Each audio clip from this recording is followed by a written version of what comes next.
Welcome. This is Saturday Night Live with me, Papa Kwesi Indo. This is the program we call Ghana Great and Strong. Ghana Great and Strong is a public interest program unlike any other in Ghana.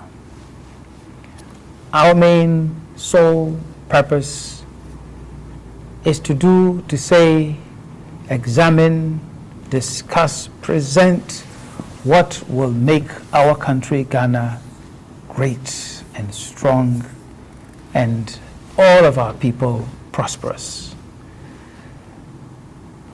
Ghana Great and Strong is brought to you by the company called the Ghana Growth Fund Company Limited, the private equity firm in Ghana that is going around the country pre-financing infrastructure, financing job creation activities, and therefore giving jobs to our young men and women.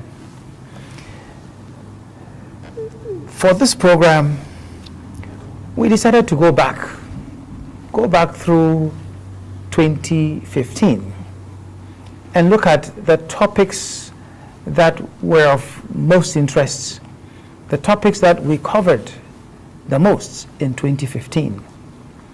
And it so happened that there were three of them.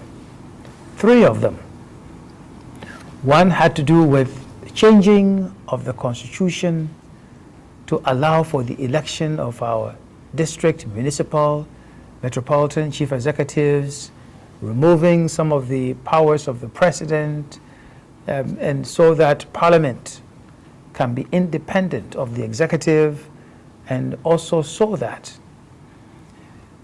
ministers cannot also sit in parliament as members of parliament.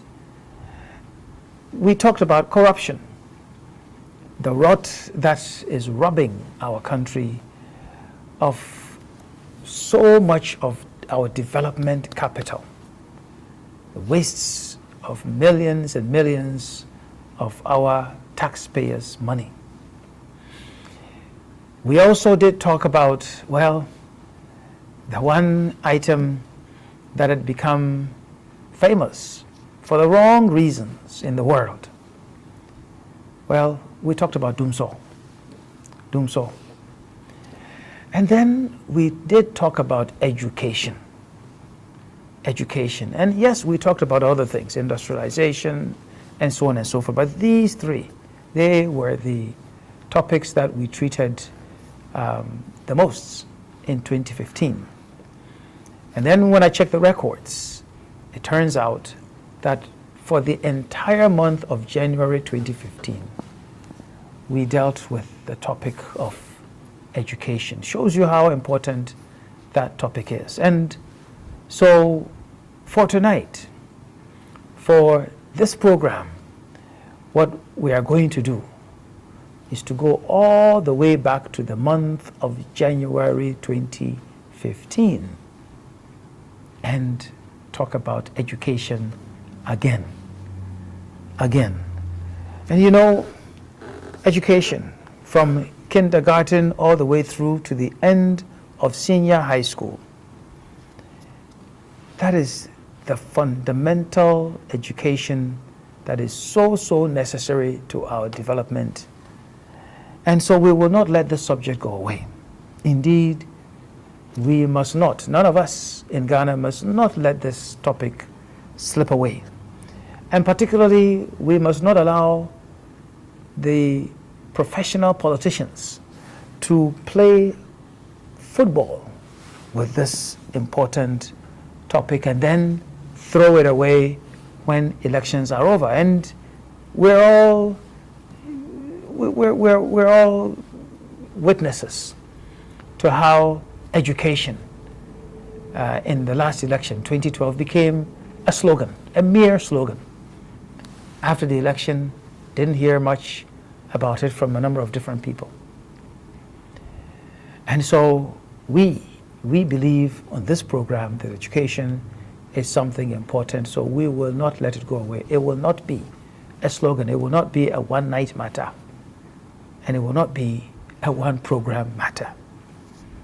And so we are going to treat the subject of education once again.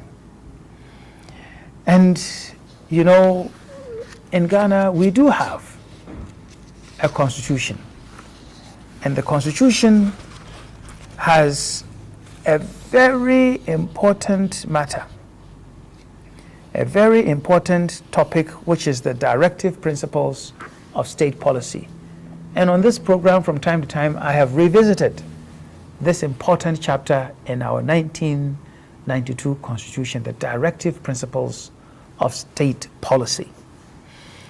And this chapter in the Constitution, it says, and I'm quoting, that this chapter shall guide all citizens, Parliament, the President, the Judiciary, the Council of State, the Cabinet, political parties, and other bodies and persons in applying or interpreting this Constitution or any other law, and in taking and implementing any policy decisions for the establishment of a just and free society.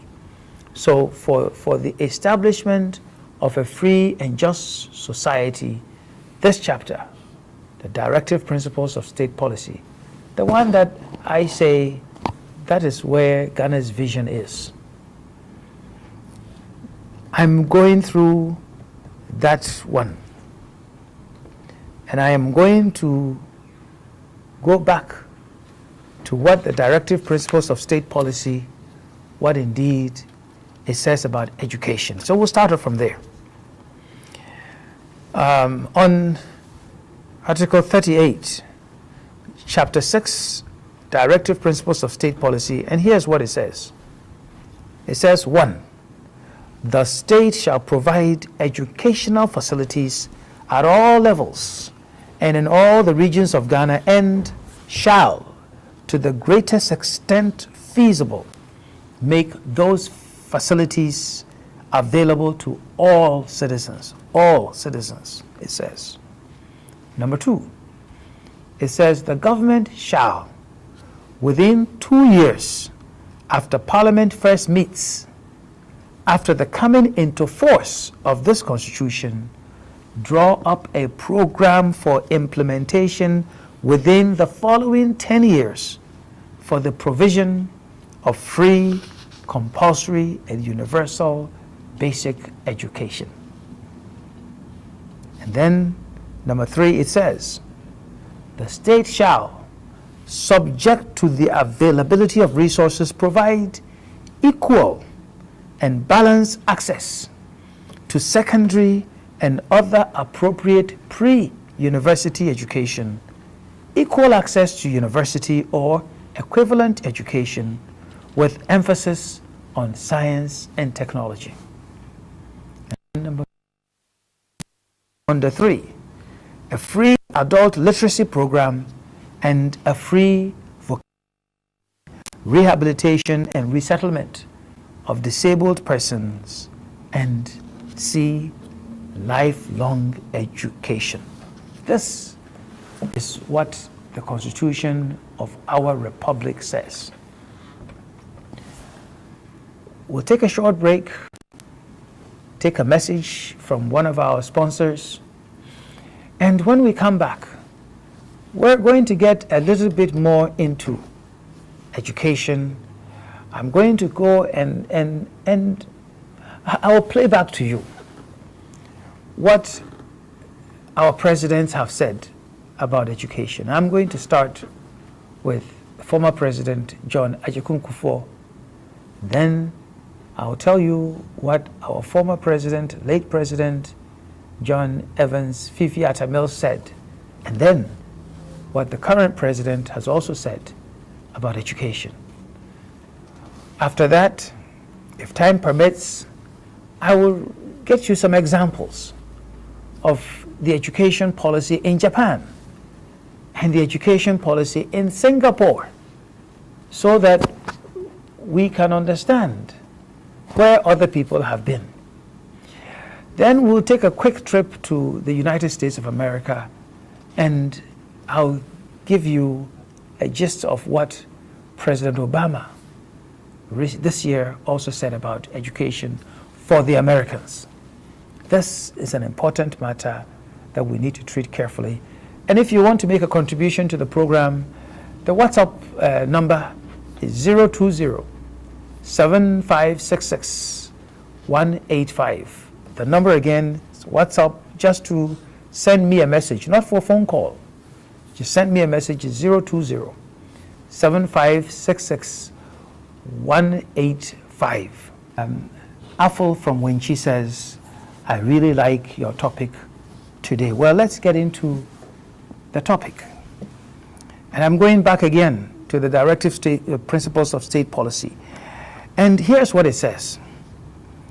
In the Constitution, it says that the President shall report to Parliament at least once a year on all the steps taken to ensure the realization of the policy objectives contained in this chapter, and in particular, the realization of basic human rights, a healthy economy, the right to work, the right to good health care, and the right to education.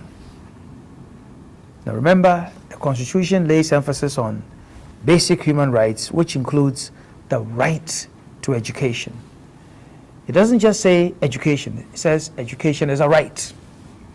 And in my view, these topics, healthcare, a healthy economy, right to work, right to education, these are topics that I believe state of the nation addresses must deal with, that our president must come and tell us where we are and where the president plans to take us to, and must come and account for the past year what he or she has been able to do. So I want to take you through to what some of our presidents have said in the past. On February 14th, 2008, former President John Agyekum Kufuor, he went to Parliament, and I want to read to you some of what he said, because history is important. You don't take care of your history, you don't take people to account, we'll forever be swimming aimlessly. Here's what he said about education. And here he says, Mr. Speaker, human resource development should be the natural starting point for the knowledge-based society to which this nation aspires in order to mainstream itself into globalization. And here's what he said in addition, that upon assumption of office, that he found the country's education system in what he put it in a parlous condition. So he says, from 2001, using resources from the HIPC fund, budget allocation, the GET fund, that the government launched a program to rehabilitate broken down educational institutions from basic through secondary to tertiary levels. And then he said something, every time I read this, some people call me and say, is this the truth? Did this really happen? So what really happened to this?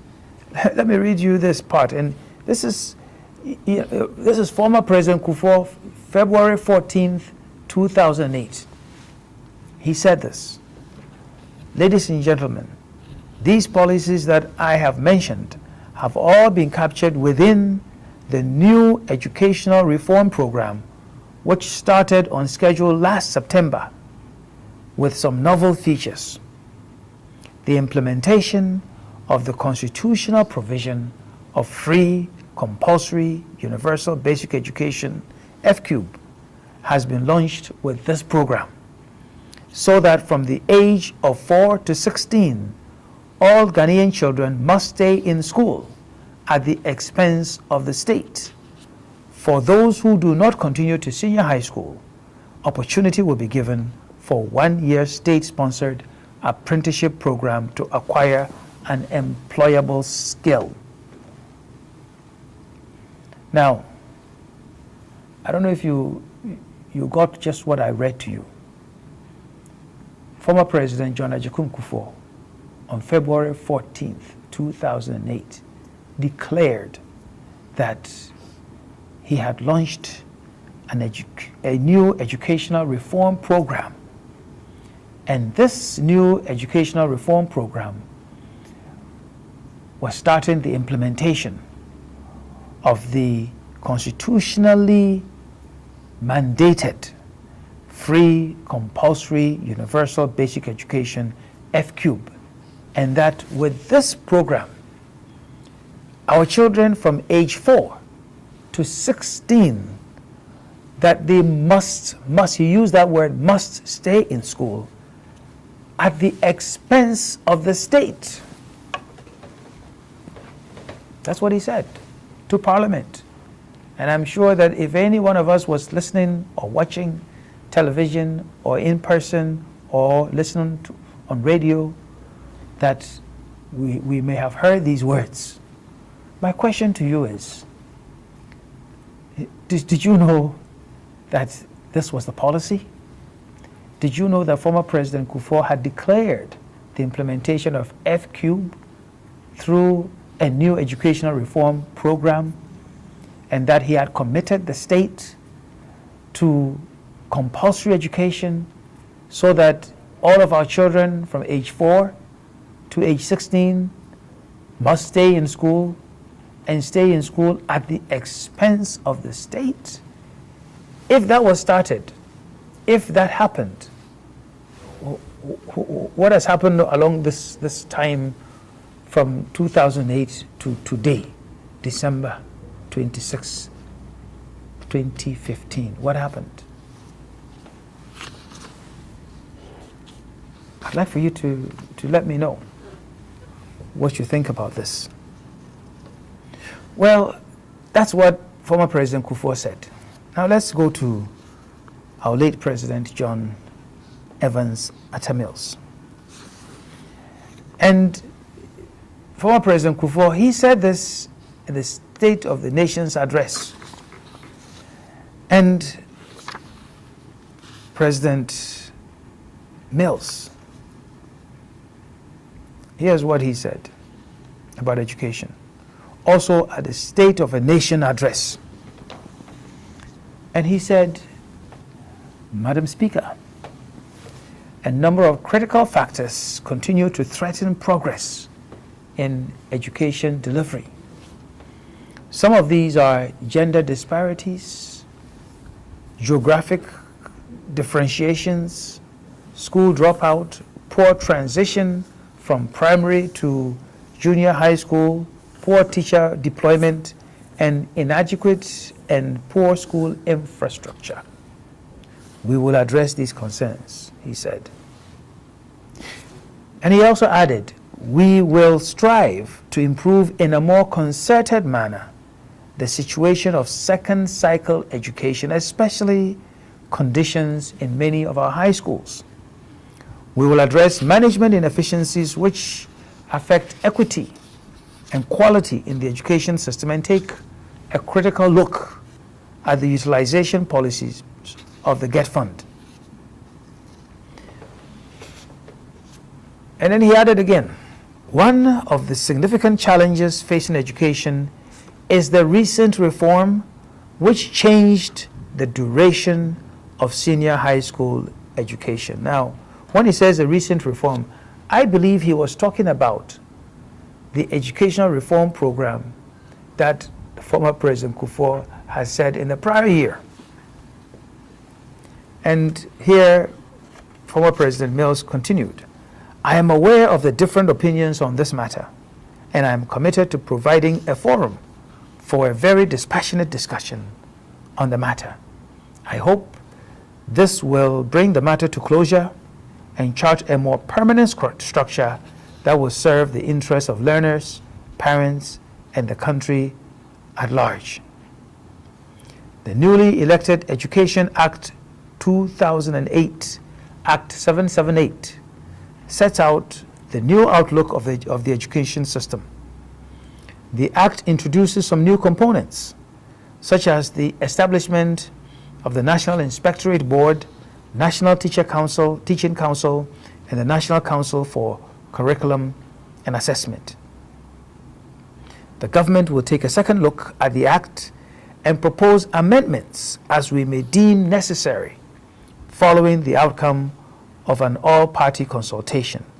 At the same time, we will endeavor to implement new structures proposed in the Act to ensure quality in the teaching and learning process. Now, realize in all of this that he said, he did not say that he had cancelled out what President Kufuor said about the implementation of F-Cube. He said nothing about education from age 4 to age 16 being compulsory and being free. So it means the new policy that was announced by former President Kufuor basically hung in the balance. Nothing said about it, and probably nothing done about it. But if you know more, if you understand what I'm saying, and if you know what really happened, let us know. 020-7566-185 is the WhatsApp number. We need to understand this very, very, very important topic. Well, Ibn from Sunyani says, thank you very much for this discussion. It is sad to know that politicians always toy with our educational system for their selfish gains while sending their children to school abroad. We cannot continue gambling with the educational system. Governments should be held accountable for the failure in the system. Thank you, Ibn from Sunyani. And as I have just said to you, Kufuor said one thing, Mills came and said another, and the education system hung in the balance. Minianum, as one American can, as American, Peram, Michel Chimka, cray baby, or fancy. American, you there. As our friend the school call ya do here. In Ghana, Henem Brackasino, here 1992 Constitution. Okawasam Papa Panara. Okade oya abana sedzi de ode ohwe ema abofra biara oko school na school no so ode oko na obeye nhye de abofra no oboko na wonka gine hwe wako school na ode abana so ohwe ema empo owie secondary school a wetumpo na wenya kwan wako university anaso school bi outside them hina wa Ghana nembra kase na wasi won fombo man na omampanyin dada Kufuor ono okreka gina embrahye bogom 2008 afi 2008 ana okay che Ghana fu hina de odi embrafo frubi oda abobo hati the membra no mono ohwa kan de abofraba odi mfia nan ozo kwa kodu mfido esia 16 aban obohwe ema abofra no wa school no be yenhye na wanje no hwe dama yenem brakase constitution no okay no afi 2008 ono bakan ana okre ana mampanyin foforo bay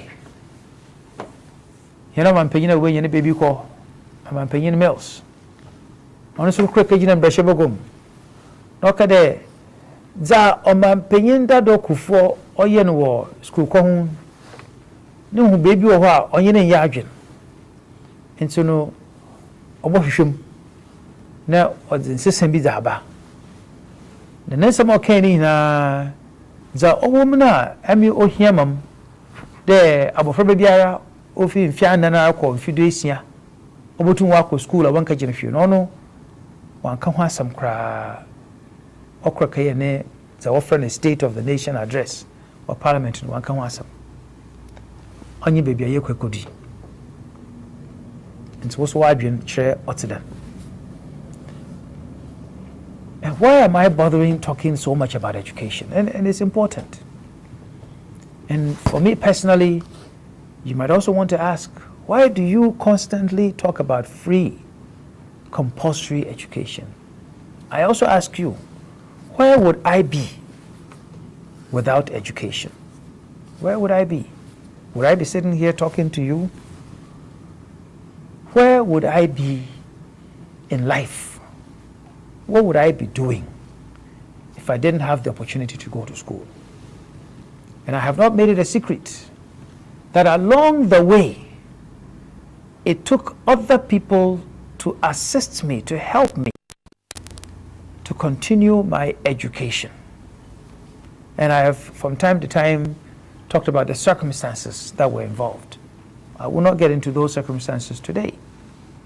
But at some point, I had relatives, I had the state, I had other people to help me. And if I have gotten help and I have seen the value of the education that the help gave me, why shouldn't I also advocate? Advocate so that many more people will get help, so that they can also go to school, so that they can also come and achieve something, and hopefully achieve something even bigger than I have been able to do. That is my motivation. And as I was going through my notes today, I even remembered that when I was fortunate to go to America for the first time, it was not my father or my mother or my relatives who paid my way. It was some family that I didn't even know that paid for me to go to high school for 1 year in the US. And when I came back and went back to the US to get my master's degree, I almost forgot that by accident I found that there was some competition at the university that I attended, that a senator from the state of Wisconsin every year gave some scholarships. And I happened to write an application, and I did get a scholarship that paid my tuition for 1 year, just 1 year, from this man that I didn't know from anywhere. So I'm just saying to you that education is important, and we must not make money to get in the way of anybody getting a good education. And so our state must find it necessary to find the money, stop the corruption, stop the wastes of funds, and ensure that every child gets to go to school in Ghana. So that was former President Kufuor and Mills. Now, let's come to President Mahama. Because President Mahama also went to Parliament, State of the Nation address. And, of course, he also talked about education. He talked about education. And when he was there, when he went to give the State of the Nation's address, he said, we have come a long way since 1993, when the first president of the Fourth Republic, Jerry John Rawlings, delivered the first State of the Nation address under the Fourth Republican Constitution. And that Ghana's democratic credentials were further consolidated with the election of John Agyekum Kufuor and later Professor John Evans Atta Mills. Now, on education. He termed his presentation on education quality education. And I'm going to read to you what he said. Mr. Speaker, our quest to build an equitable society in which the productive capacities of our people are tapped for national development will come to naught if we do not give our children sound, meaningful, and relevant education. This is even more imperative in today's knowledge-based economy. Any nation whose people do not have the required level of education will be left behind. Towards this end, we will, and he enumerated these, says we will prioritize and expand access at all levels. Number 2, aggressively address quality enhancement and outcomes at all levels by putting in place measures to monitor quality of educational service delivery, especially teaching and learning at all levels of our educational system. Number 3, reward outstanding educational service providers to boost morale in the sector. And then to work to improve gender parity in education. Encourage community participation in management of schools. Work towards standardization and affordability in fees. That's what President Mahama said. Now, you've heard what he said. Compare what he said with what the Constitution requires. He did not refer to free, compulsory education. He also did not refer to, let me quote that act. That act, the Education Act 2008, Act 778, he did not refer to it. Which also means that he did not talk about what President Kufuor went to declare in Parliament about the education reform program and about the free, compulsory, universal education, the one that Kufuor said from age 4 to age 16, everybody would have to go to school and it would be free. Rather, what President Mahama said was that he would prioritize and expand access. Prioritize and expand access. It is interesting that former President Kufuor, when he was talking about education, he talked about knowledge-based economy. President Mahama also repeated those words, knowledge-based economy. And then, interestingly enough, President Mahama said, and this which is something I agree with, that any nation whose people do not have the required level of education will be left behind. So I'm asking you the question. Are we being left behind in Ghana? Our presidents agree that you don't educate your people, you are left behind. And since we are not educating our people, aren't we being left behind? And let me go straight to America, because it's important to know what the Americans have said and what they are doing, and to compare it, natural fact, with what we have been doing, and then see where that puts us. And interestingly enough, the new president in Liberia, President Buhari, just recently, a few days ago, he has come and said that he's gone past senior high school.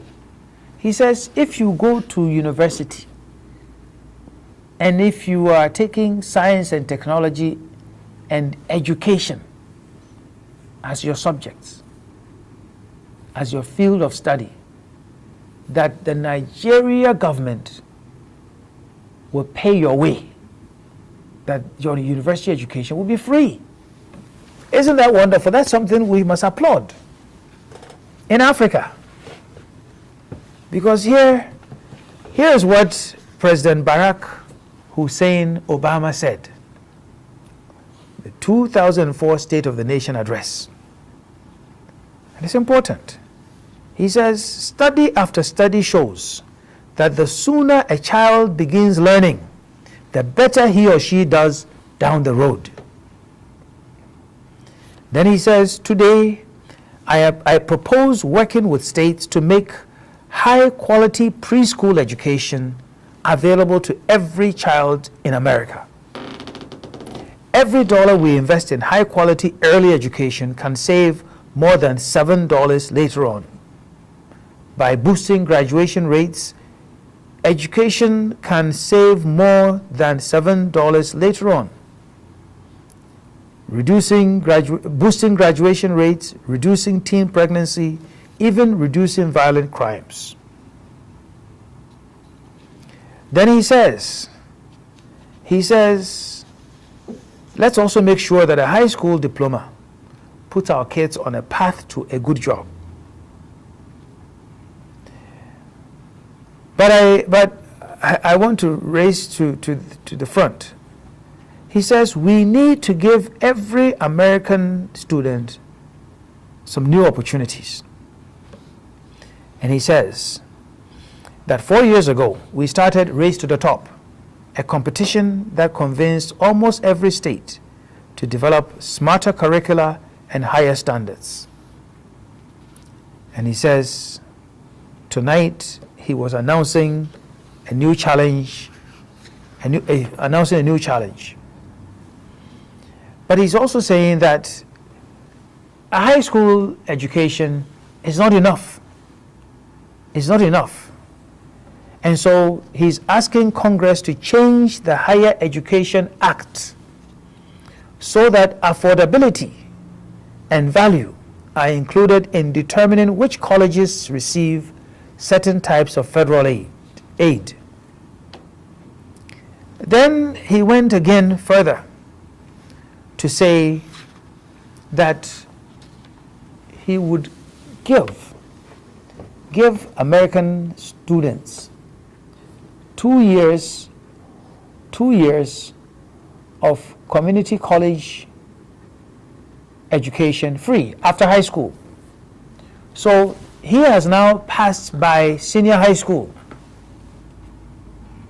Here's America, the people who are ahead of us, and their president, they already get free school from kindergarten to the end of senior high school. And it is compulsory in America. Now he's adding 2 years of college to it, free by the state. And here we are, an underperforming country like Ghana, where many of our people are poor and cannot afford to pay a lot of money. We are still quarreling over whether education should be free, compulsory, from kindergarten to the end of senior high school, and we want to compete with whom in the world? Who are we going to compete with? The Nigerians, already their president says he will give them university education if they want to study science and technology and education. And we are still struggling. Some say expand access. Some say free SHS without talking about what happens to the child from kindergarten to junior high school. If a child doesn't go to junior high school, how is he or she going to benefit from free SHS?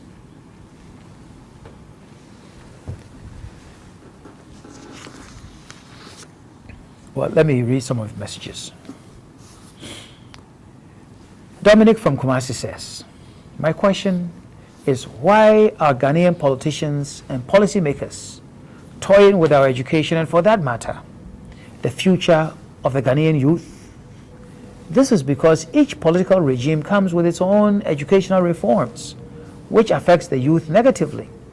Please, the youth of our country are suffering at the hands of politicians. That's why we are always producing graduates, yet the the country is sinking. Well, Dominic, thank you. But I'm also saying, consider which politicians you put there. Not all politicians are the same, I believe. And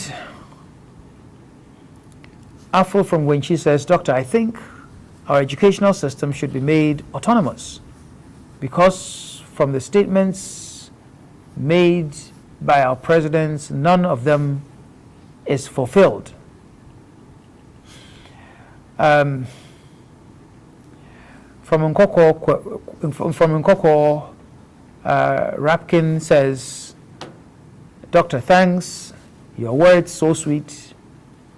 He says, please come and save Mother Ghana because corruption is killing us too much.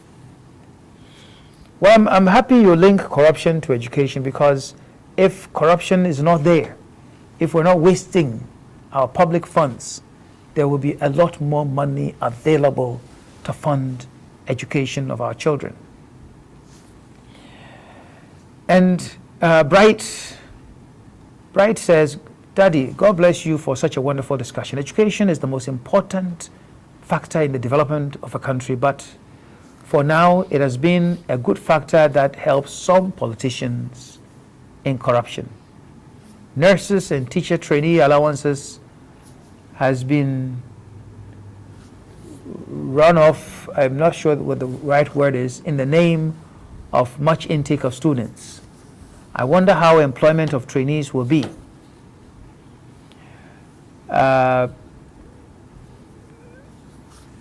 He says, God bless you. Well, thank you very much. And Francis from the Volta region says, I'm very grateful for your program. We have been suffering this, and if education is really the key, as said, then I'm sorry some of our leaders are not ready to help their citizens. I even remember this statement from ex-President Kufuor, but it was rubbished by the NDC government just because they didn't come about it. How can we move on while good initiatives are abandoned just because of parochial interests? And he says, God help Ghana. From Qatar, Justice says, thank you very much for your enormous contributions. Please, we need you to tour Volta region especially. Bobby Brown from Obuasi, New Nsuta. Well, he is saying he wishes I could become the president of Ghana. Well, thank you, Bobby Brown from New Nsuta. Seriam from Ablekuma says, we need somebody like you. Sumaila Idris Yakubu Zakari from Pristia says, thank you very much for such a lecture. Well, I did promise that I would say something about, if time would permit, about Japan and Singapore. Well, let me give you a little bit about Japan and Singapore. In Japan, their education is compulsory at the elementary and lower secondary levels. But what is interesting, the Japanese history, education history, it goes very far. But some of you may know that Japan was defeated during World War II. Was defeated, and the government, the occupation government that was put in place, decided to democratize Japan, and education system, the Japanese education system, was rebuilt, and it was rebuilt after the American model. And in the 1960s, a number of different things happened. And that they changed education administration in Japan. And since then, since the 1960s, Japanese 4th and 8th grade students have consistently ranked in the top 5 globally in both mathematics and science. And it's amazing, but the correlation between math and science and manufacturing. So is it any surprise that the Japanese have done very well in electronics and similar areas in terms of, and so they've done very well, but let's also understand how this relates to education. You see, if you go to Japan, they are saying more than 80% of the teachers graduated from a 4-year university. Most of the university teachers. And I'm not talking about those who are teaching senior high school only. From kindergarten going, more than 80% have had a university degree. And then it also says that even though the number, the Constitution only gives free compulsory education up to junior high school level, they are saying that now in Japan, over 98% of the children from junior high school go to high school. Can you imagine? It's compulsory to junior high school. So every child goes. And then it started in 2008 when they found that over 94% of all junior high school students went on to senior high school. Now it's gone higher. And now in Japan, they are not just talking about a 4-year degree or undergraduate degree. They are talking about having a postgraduate degree. And once again, we are still quarreling about free, compulsory, universal, basic education, which only takes a child to junior high school level. And we say we want to compete. And we want to be one of the best in the world. Well, that's a little bit about Japan. Now let me give you a little bit about Singapore.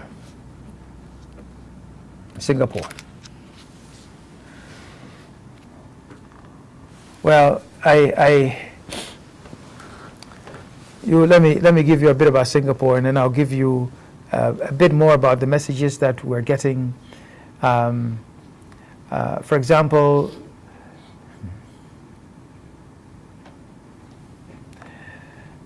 I'll come back to it, but let me read this particular message that says, "I'm so grateful for your good works, and I agree with all that you have said, especially about free SHS. But what boggles my mind is the Ghanaian conception about anything free. See what's happening in our various parastatals.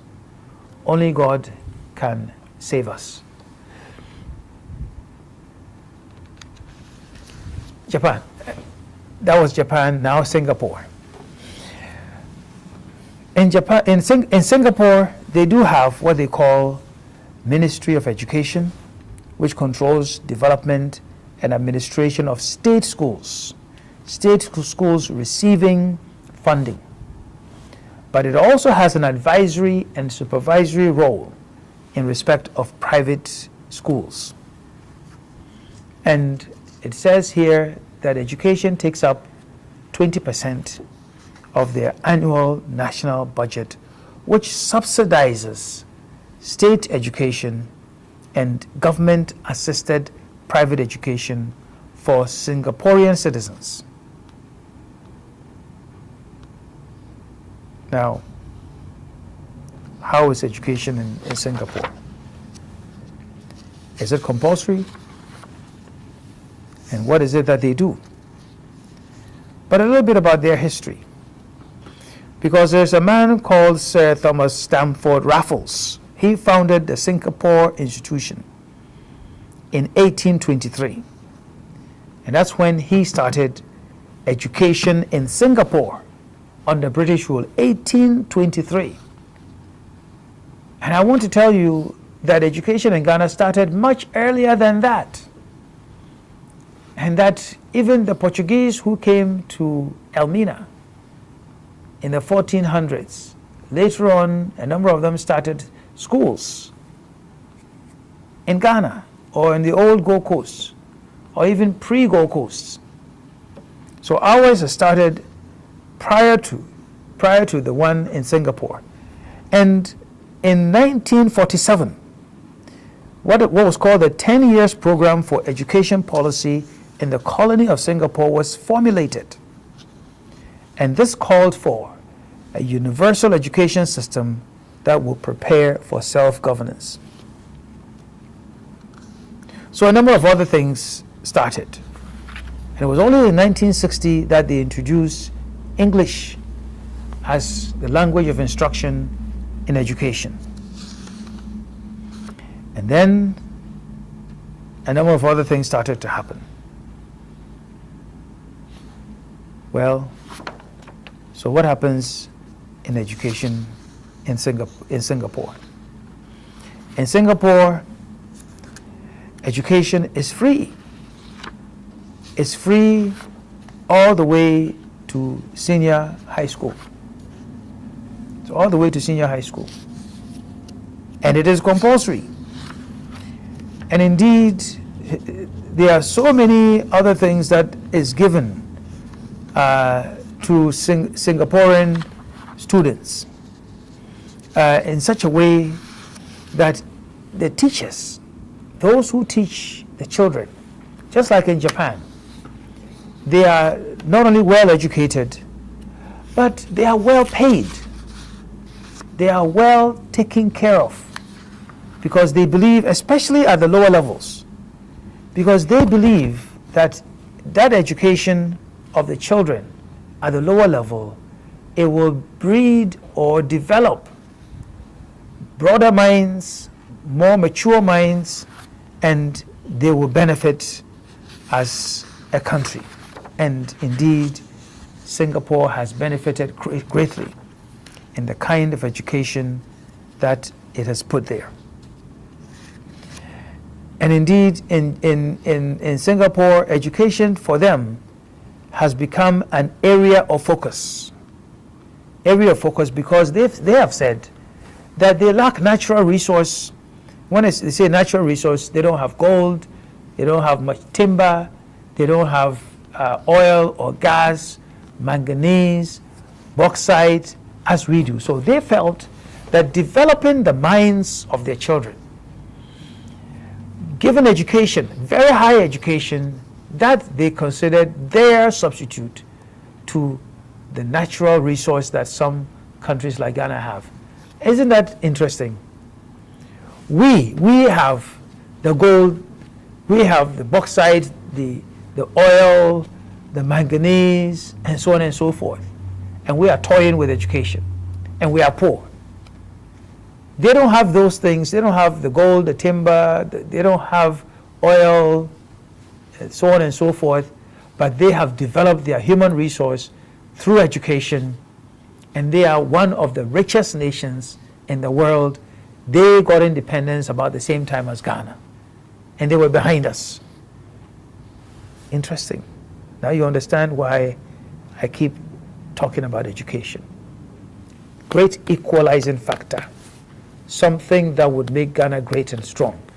Something that would make our people prosperous. Something that should not become a subject for political football. Something that should not be made into campaign slogans. Something that we must be serious about.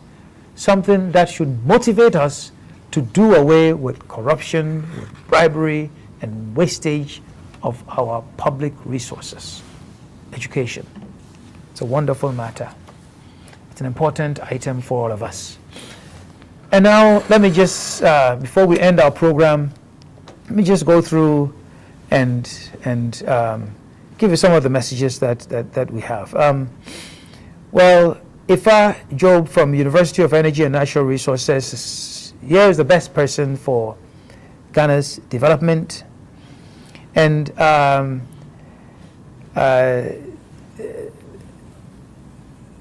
me go back. And I go back to Alex Pira from Laura says, Doctor, you are an inspiration. If all were creating jobs like you, Ghana would have been a better place. Please, I need a job in one of your outfits.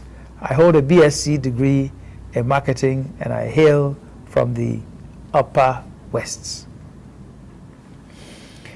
Serum from Ablekuma says, the fact is this current government is clueless as to what to do, and I hope they are listening. And well, there are some messages I've been trying not to read them because they border about elections and politics, like this one that says, how I wish we had you as president of this great nation. May Almighty Allah help you in the next coming election. And another one says, I pray you win next year. There's one from Aflao. Aflao says, well, Evans. He says, we are listening live from Light FM 101. And he says, well, there are schools on the trees at Ketu South in the Volta region. So we are grateful for what you have done. We, the people of Aplao, say Ayuko, and that they will vote for change. Another one says, the Ghanaian politician has always known the right thing, but would always do the wrong things and justify it because of his pocket. And he says, corruption will kill us. And John Bosco says, Papa, I think it is good to talk about enforcing the free and compulsory education as defined by the Constitution. However, I strongly believe that there is an urgent need for a drastic restructuring of the education system. We don't have to sit and wait for the right time. That time is now. Thank you for your suggestion. Let me read perhaps the last one. I'm laughing because this person says, Doctor, I love you so much because you are smart and intelligent. In fact, it is your type that Ghana is looking for, but please join the NDC if you really want to help Ghana.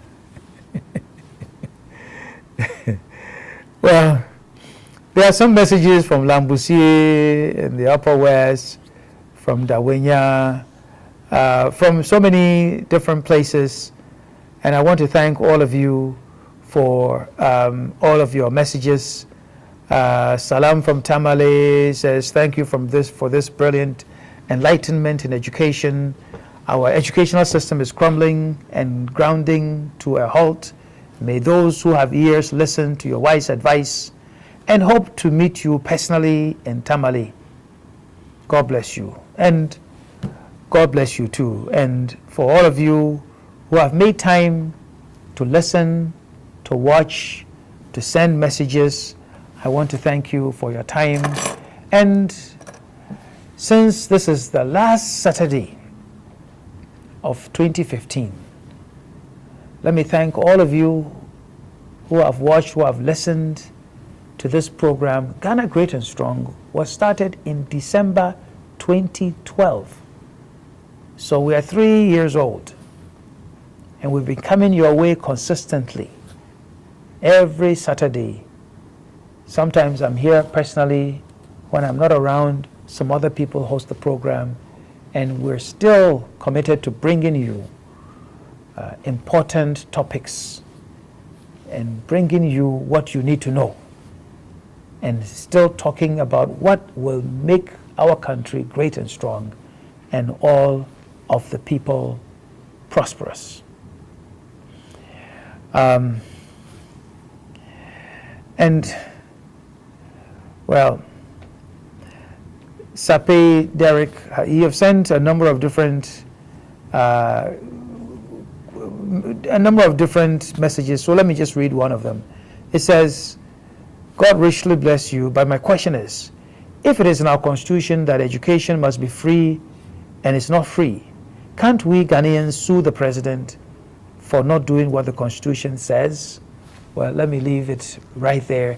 And I want to wish each and every one of you a wonderful, wonderful holiday season as we are still in. And then in the year 2016, the new year that is coming, I want to ask for God's blessings for everyone, each and every one of you, so that you will be of good health, so that you will be able to achieve whatever you desire and you work hard for, and also so that you might be prosperous and be happy right here in our own country that we call Ghana. Afishapa. This has been Ghana Great and Strong, and I have been your host. My name is Papa Kwesi Endo.